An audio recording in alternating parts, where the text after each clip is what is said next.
बाळाचा जन्म आणि माऊलीचा अखेरचा श्वास. अलिबाग जिल्हा रुग्णालयात नीतीचा क्रूर खेळ. एका बाजूला पाळणा हलणार म्हणून घरात आनंदाचं उदान होतं, डोळ्यात सुखाची स्वप्न होती. पण नीतीने असा काही डाव साधला की त्या चिमुरड्या जीवाच्या नशिबी पहिल्या श्वासासोबतच जन्मदात्या मातेचा कायमचा विरह आला.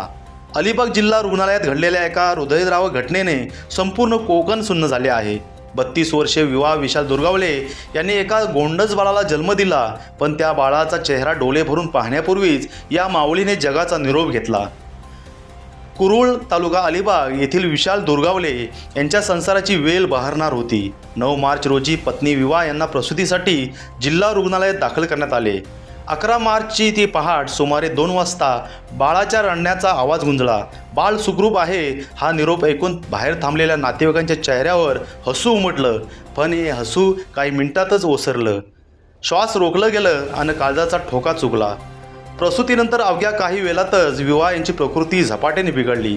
ज्या मातेने एका जीवाला जन्म दिला तिलाच आता श्वास घेणं कठीण होऊ लागलं. धावपळ झाली. डॉक्टरांनी त्यांना तातडीने अतिदक्षता विभागात हलवले, तर आईच्या दुधासाठी आसुरलेल्या त्या नवजात बाळाला स्पेशल न्यूबॉर्न केअर युनिटमध्ये ठेवावे लागले.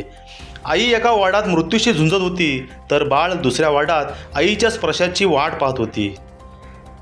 12 मार्चची ती करून संध्याकाळ डॉक्टरांच्या प्रयत्नांची पराकाष्ठा सुरू होती, पण 12 मार्चच्या संध्याकाळी या झुंजीचा अंत झाला. विवाह यांनी अखेरचा श्वास घेतला. ज्या घराच्या उंबरड्यावर बाळाच्या पावलांचे ठसे उमटणार होते तिथे आता शोक कळा पसरली. पाणावलेले डोळे आणि उत्तरांच्या शोधात नातेवाईक होते. प्रसूती नीट झाली होती, मग अचानक असं काय घडलं हा संतप्त सवाल विचारत नातेवाईकांनी रुग्णालयात धाव घेतली. या घटनेमुळे परिसरात हळहळ व्यक्त होत असून पोलिसात तक्रार देण्याची प्रक्रिया सुरू आहे.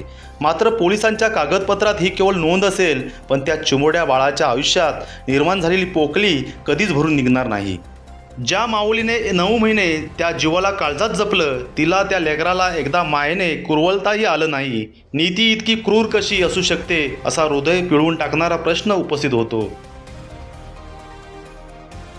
अशाच महत्त्वाच्या आणि काळजाला भिडणाऱ्या बातम्यांसाठी पाहत राहा कोकण तक न्यूज.